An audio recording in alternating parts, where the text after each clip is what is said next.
आज से बजट का दूसरा चरण सत्र शुरू होने जा रहा है। सत्र से पहले विपक्ष हमलावर दिखाई दे रहा है। दरअसल आपको बता दें कि खड़गे के दफ्तर में विपक्षी दलों की बैठक हो रही है। कांग्रेस की तरफ से राजभवन मार्च का ऐलान भी कर दिया गया है। देश भर में कांग्रेस का राजभवन चलो मार्च चल रहा है। ईडी सीबीआई की कार्रवाई का विरोध जताया जा रहा है। अडानी मुद्दे पर सरकारी चुप्पी पर सवाल बना हुआ है। तो बड़ी खबर आपको बता रखी है। आज देखिए किस तरीके से इस पूरे मामले में विपक्षी दल जो है, विपक्षी खेमा जो है वो एकजुट होने की यहां पे कोशिश कर रहा है। बजट सत्र का दूसरा चरण और सत्र से पहले विपक्ष इस वक्त काफी ज्यादा हमलावर दिखाई दे रहा है। कांग्रेस की तरफ से राजभवन मार्च का ऐलान भी किया गया है और देश भर में कांग्रेस का राजभवन चलो मार्च भी चलेगा। ईडी सीबीआई की कार्रवाई का विपक्ष पहले ही एक तरफ से विरोध कर रहा था। ये कह रहा था कि तमाम जो जांच एजेंसियां हैं उनका दुरुपयोग किया जा रहा है, वो सरकार के दबाव में काम कर रही हैं। अडानी मुद्दे पर भी सरकारी चुप्पी पर सवाल बना हुआ है। देखेंगे, अब सबसे राय लेंगे। सबके राय के बाद फिर क्या स्ट्रेटेजी बनाना हाउस में, वो सारे देखेंगे। इस वक्त हमारे साथ कंसल्टिंग एडिटर अमित मिश्रा जी जुड़ चुके हैं। सीधा उनकी तरफ मैं रुक करूंगी।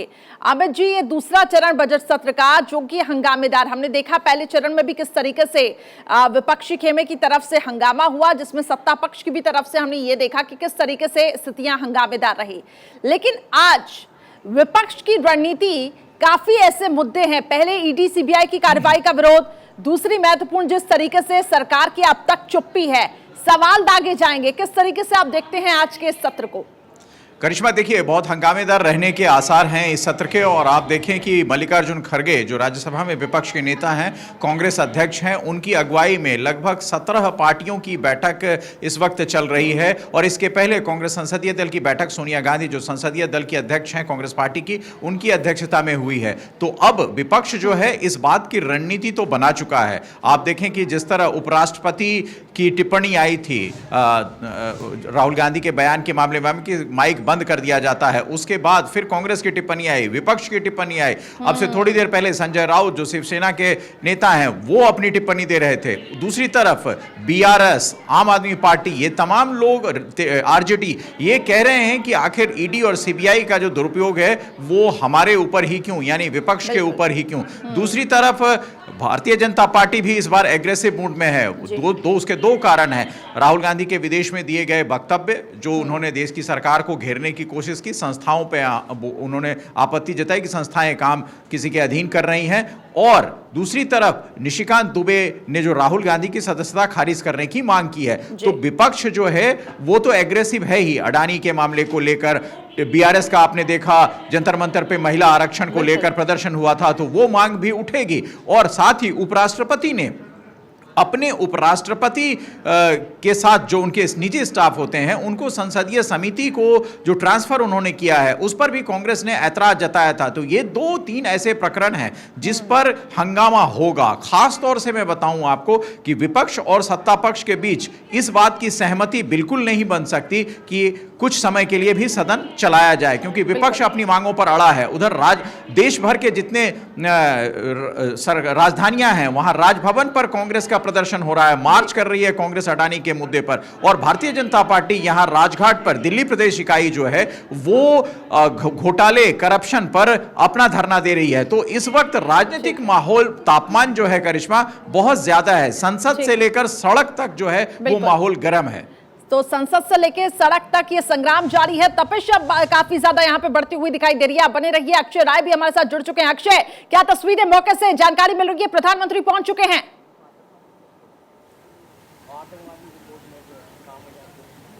जी देखिए, निश्चित रूप से प्रधानमंत्री नरेंद्र मोदी पहुंच चुके हैं और इसके अलावा गृह मंत्री अमित शाह कुछ देर पहले पहुंचे थे। साफ तौर पर है कि आज का दिन काफ़ी महत्वपूर्ण होने जा रहा है। विपक्ष ने अपनी तैयारियां की हैं। सरकार की अपनी तैयारियां हैं और सरकार इस बार के संसद सत्र में, बजट सत्र में एक तो जम्मू कश्मीर के बजट को टेबल करने जा रही है।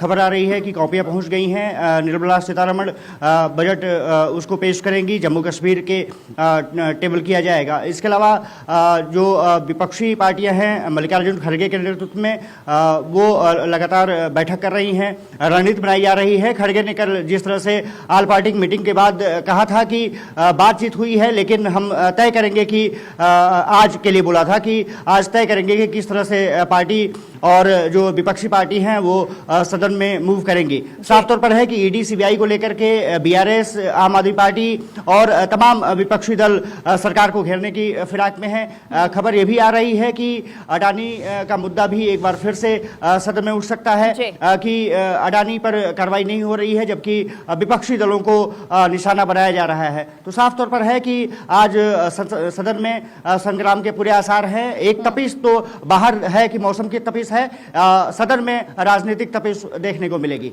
बिल्कुल ठीक कहा आपने। और देखिए किस तरीके से विपक्षी अब एकजुट हो रखे हैं और एक बड़ी हम ये कह सकते हैं कि यहाँ से एकजुटता दिखाने की भी कोशिश होगी और यही एक वजह है कि तमाम विपक्षी दलों का समर्थन मांगा गया, फिर सभी पहुंचे और इसके बाद रणनीति बनाई गई। अमित जी लगातार मेरे साथ बने हुए हैं। Amit ji, finance bill pass कराना सरकार की प्राथमिकता है और ऐसे कई मुद्दे हैं जिसपे यहाँ पे विचार विमर्श करना जरूरी है, जिसमें बहुत जरूरी हो जाता है सत्ता पक्ष और विपक्ष का एक दूसरे का सहयोग करना और मिलकर आगे काम बढ़ाना। लेकिन आज जिस तरीके से राजनीतिक माहौल लग रहा है ये हो पाना नामुमकिन सा लग रहा है।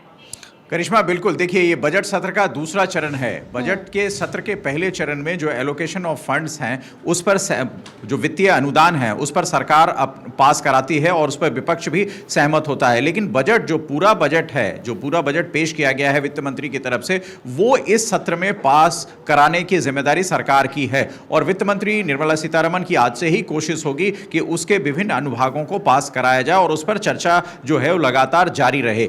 लेकिन विपक्ष जो है इस पर सहमत होता नहीं दिख रहा है। विपक्ष की मांग साफ तौर पर है कि यह चर्चा किस बात की, जब आप यानी सरकार इस तरह विपक्ष को घेर रहे हैं, निशाना बना रहे हैं और जिस तरह बयान आ रहे हैं सभापति के आसन से कि सबको बोलने का अधिकार है, राहुल गांधी कह रहे हैं हमारी माइकें बंद कर दी जाती है, तो विपक्ष और सत्ता पक्ष के बीच गतिरोध उठना बनना लाजमी हो जाता है। वैसे में जो सत्र सबसे ज्यादा महत्वपूर्ण जिस सत्र की कार्रवाई जिसके लिए है यानी वो है महत्वपूर्ण विधेयकों का पास होना, वो विधेयक, उसमें से कई विधेयक जो हैं वो लटक जाते हैं। मैं वित्त विधेयक की बात करूं, बजट की बात करूं तो वो लोकसभा का क्षेत्राधिकार है क्योंकि लोकसभा में सरकार के पास मेजॉरिटी है और भारतीय संविधान यह कहता है कि लोकसभा ने अगर बजट पर अपनी मुहर लगा दी तो राज्यसभा की स्वीकृति उसके लिए कोई मायने नहीं रखती। राज्यसभा उसे स्वीकृत करता ही है बजट को, वो ना भी करे तो भी बजट पास माना जाता है। ये लोकसभा का अधिकार है भारतीय संविधान के तहत। लेकिन दूसरी महत्वपूर्ण विधेयक जो है जिसमें राज्यसभा की अपनी भूमिका है, राज्यसभा वहां विपक्ष जो है वहां मजबूत है,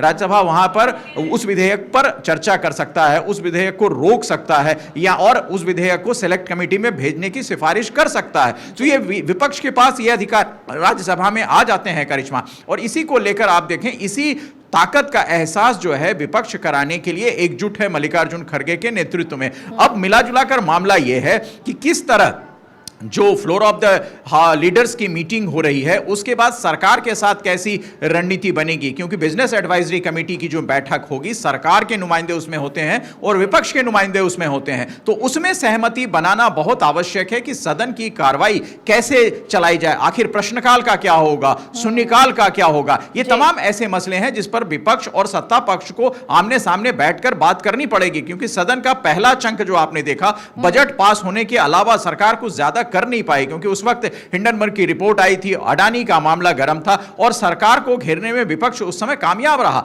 अब दूसरा पक्ष आप देखें कि राहुल गांधी का बयान है जो विदेश में दिया हुआ बयान है, सरकार और भारतीय जनता पार्टी यह चाहती है कि उस बयान पर राहुल गांधी या तो माफी मांगे, अन्यथा जो निशिकांत दुबे ने राहुल गांधी को सदन की गरिमा के खिलाफ एक मामला लोकसभा अध्यक्ष के पास रखा है उसके तहत राहुल गांधी की सदस्यता खत्म की जाए। तो ये दोनों ऐसे मामले हैं जहां पर सत्ता और विपक्ष बिल्कुल आमने सामने होंगे और संसद की जो कार्रवाई है वो लगता है इस बार फिर हंगामे की बलि चढ़ जाएगा। बिल्कुल आपने ठीक कहा, क्योंकि जिस तरीके से अभी विपक्षी दलों की बैठक हुई है उससे अंदाजा तो यही लगाया जा सकता है, क्योंकि विपक्षी दल इस वक्त एकजुट भी दिखाई दे रहे हैं और आज मोर्चा यहां पे खोलेंगे सरकार के खिलाफ, सदन के अंदर भी और सड़क पर भी। तो हमने देखा किस तरीके से यहां पे प्रदर्शन होता है, धरना प्रदर्शन बीते दिनों दिया गया। अक्षय लगातार मेरे साथ बने हुए हैं। अक्षय, कितना वक्त है कार्रवाई शुरू होने में? क्या सभी विपक्षी दलों का जुटना वहां पर शुरू हो चुका है? सब क्या पहुंच चुके हैं उधर पर? जी ऑलमोस्ट सभी पहुंच चुके हैं और सभी पार्टियों के नेता अधिकतर संसद भवन पहुंच चुके हैं। सांसदों का आना सिलसिला जारी भी है। सरकार के सामने चुनौती ये भी रहेगी कि जैसा अमित जी कह रहे थे कि तमाम पेंडिंग बिल हैं, 35 लगभग विधेयक हैं जिसको कि पास कराने की चुनौती सरकार के पास रहेगी। 17 बैठकें इसमें होनी हैं। 6 अप्रैल तक ये संसद सत्र का दूसरा चरण जो बजट का है वो चलेगा। साफ तौर पर है कि पेंडिंग बिल्स है उसको कराना है। इसके अलावा कुछ कानून ऐसे भी हैं जो कि सरकार या तो स्क्रैप करने जा रही है, उसमें बदलाव करने जा रही है, उस पर भी चर्चा की जाएगी। लगभग 65 ये विधेयक हैं। तो साफ तौर पर है कि सरकार के सामने चुनौती रहेगी कि वो विरोध जिस तरह से विपक्ष करने का प्लान बना रहा है वो उसको कैसे रोकें, कैसे बजट पर चर्चा की जाए। इसके अलावा जो विधेयक जो पास कराने हैं उस पर चर्चा की जाए। और साफ तौर पर है कि फाइनेंस बिल जैसे कि अमित जी कह रहे थे उसको पास कराना बहुत चुनौती होगी, खास करके राज्यसभा में। और मल्लिकार्जुन खड़गे जिस तरह से अभी वो लगातार कांग्रेस अध्यक्षा के साथ मंत्रालय कर रहे थे, विपक्षी दलों के साथ उनकी बैठक जारी है। साफ तौर पर है कि विपक्ष अपने आप को उस दिशा में पा रहा है कि सरकार पर आरोप लगा रहा है कि लगातार वो ईडी और सीबीआई के जरिए विपक्ष को धमकाने का प्रयास कर रहे हैं, विपक्ष को दबाने का प्रयास कर रहे हैं।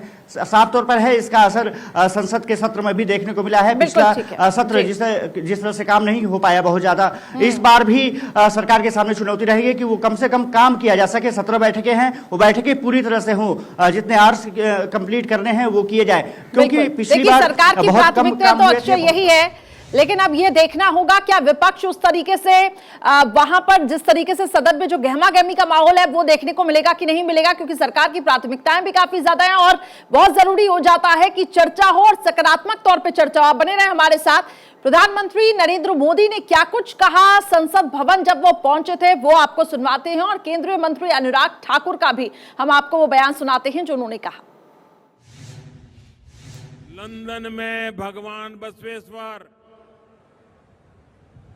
लोकतंत्र की मजबूत नींव का प्रतीक अनुभव मंडपम, वो भगवान बसवेश्वर, लंदन की धरती पर उनकी मूर्ति। लेकिन ये दुर्भाग्य है कि लंदन में ही भारत के लोकतंत्र पर सवाल उठाने का काम किया गया। भारत के लोकतंत्र की जड़ें हमारे सदियों के इतिहास से सींची गई है। दुनिया की कोई ताकत भारत की लोकतंत्र की परंपराओं को नुकसान नहीं पहुंचा सकती। बावजूद इसके कुछ लोग भारत के लोकतंत्र को लगातार कटघरे में खड़ा कर रहे हैं। जब कांग्रेस की सरकार आती थी तो राहुल गांधी जी सोनिया जी के लिए कर्नाटक में कांग्रेस की सरकार एटीएम हो जाती थी, पैसा यहीं से जाता था। और जब जेडीएस की सरकार आती थी तो एक परिवार का एटीएम हो जाता था। तो देखिए ये तमाम बयानबाजियां देखने को मिली जब रैलियों में संबोधित करते हुए ये नेता दिखाई दिए। कांग्रेस को किस तरीके से यहां पे घेरा गया।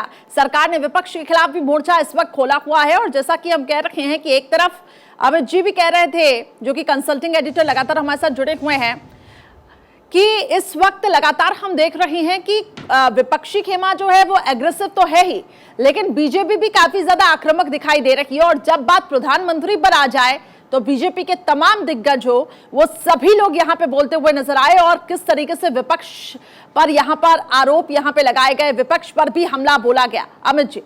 बिल्कुल करिश्मा, देखिए पहली बार हुआ जब प्रधानमंत्री ने किसी मंच से साफ तौर पर राहुल गांधी के उस बयान की निंदा की जो उन्होंने कैम्ब्रिज में दिया था राहुल गांधी ने। हालांकि कांग्रेस ये साफ कर रही है कि वो सरकार पर दिया हुआ उनका बयान है। प्रधानमंत्री ने साफ कहा कि ये लोकतंत्र की जड़ें कितनी मजबूत हैं और उस मजबूत जड़ को कोई कुछ कर नहीं सकता। निश्चित तौर पर एक बात यहां समझने की है करिश्मा, भारतीय लोकतंत्र में जो सबको आस्था है, उस आस्था का मतलब है कि मैंडेट किसके पास है, यानी बहुमत किसके पास है। बहुमत निश्चित तौर पर भारतीय जनता पार्टी के पास है। तो लोकतंत्र में विपक्ष और सत्ता पक्ष दोनों को जनता चुनती है, दोनों को अपना मत देती है, लेकिन मैंडेट जो ज्यादा पाता है वह सरकार बनाता है। और सरकार की कोई आलोचना कर रहा है तो निश्चित तौर पर उसे लोकतंत्र से जोड़ा जाएगा। यह मकसद, यह मतलब इसका यही निकलता है। राहुल गांधी ने जिस तरह से एजेंसियों पर अटैक किया और कहा कि भारत में बोलने की आजादी संसद में नहीं है, माइक बंद कर दिए जाते हैं, तो ये तमाम ऐसे मसले हैं